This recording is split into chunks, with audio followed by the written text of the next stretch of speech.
Oh, well, that's a good question because the easy answer is hits. But another thing I used to tell the record companies that my manager doesn't like was that hits are in baseball. Because, I mean, go back and look at my track record. I've been doing this a long time. I got no hits. Go to the record store. There's 30 hit albums. The record store is full of records. Somebody had to make those records. It's a job of work. Well, when I asked that question, which is, how do you start? How do you get in? And again, I thought that engineering and production was the same thing at this time, when I was entering the business. And I asked Stan Kessler, I said, how do you learn this, man? He said, well, you know, you just hang out and you watch and you wait for the day when the engineer doesn't show up. And just like Quentin Klein's banging on his pants pocket, I thought, boy, is that ever a stupid answer. But it's exactly right. It's exactly right. Jimmy Iovine. Jimmy Iovine was the guy who went for the coffee. That's who he was. John Lennon asked him to sit down and do a playback. He became an engineer and now the second most powerful man in the music industry. So, you know, you never know. And if you're not, what they say, there's two real interesting answers to that question. One is the Nashville answer and the other one is Quincy Jones. And Q, the mighty Q, is you can't get much cooler than Quincy Jones. When he was doing the arrangements for the Dorsey show when Elvis did Harp, I mean, how can you, there's no way. You know, that's just as cool as it gets. But they both say the same thing. In Nashville, they say you have to show up. The main rule is you have to show up. And you show up and you wait for God to walk through the room. What Quincy says is smarter. He says you have to leave room for God to walk through the room. And that's what everybody does. You show up and you wait for it to happen and hope somebody punches the red button. I don't see how I could. They wouldn't, when they barely let me do what I did. Surely they'd stop me now, you know. There'd be no Chips moment, you know.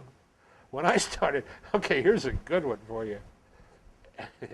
Back again, I thought production and engineering were the same thing.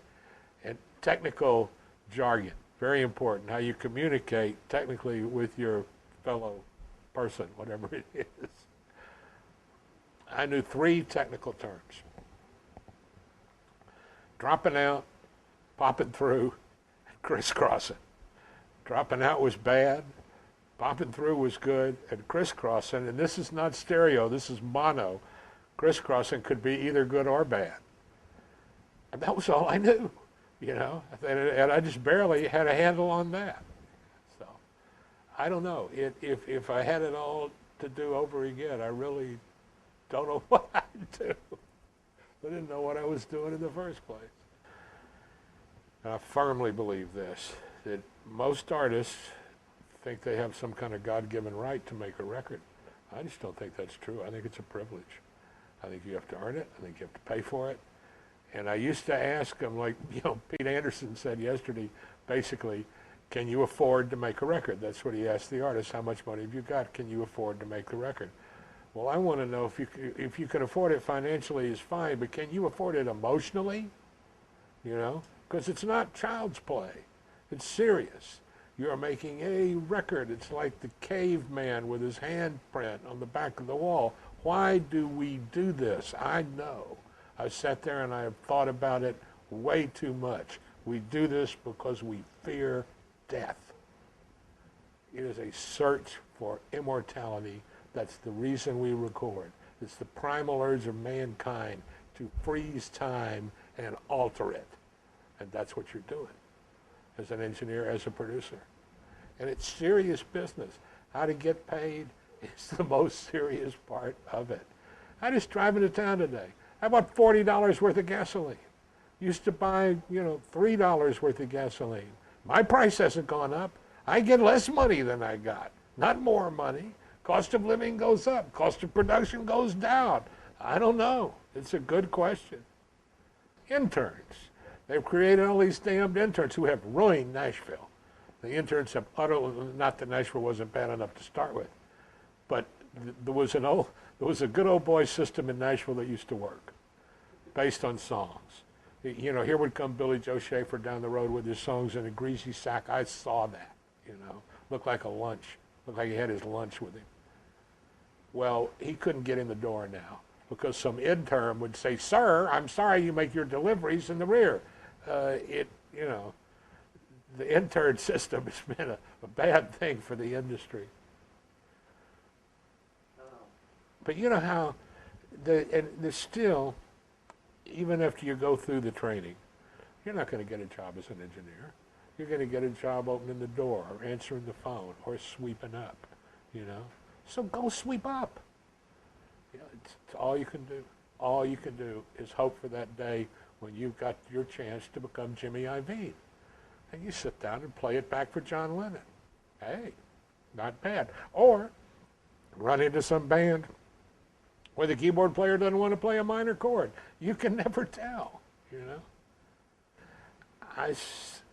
I believe, like I said, that the record pre-exists the session, and that the performance I want is in the artist. And I'm trying to expedite that performance and bring it out of them. And Tom Dowd said it was solving problems, that the producer, you know, that as you in the process, you hit a barrier and the producer removes the barrier. That's pretty good. What I do, Tom and I had argued about the mysticism of it all. What I do is maybe a little more surreptitious than what Dowd used to do, but it's the same kind of thing. It's mass hypnosis. You're taking 4 or 5 people and trying to make them all lift up off their chairs at the same time. Because, you know, if you've ever been in the room when one really happens, you know what I mean.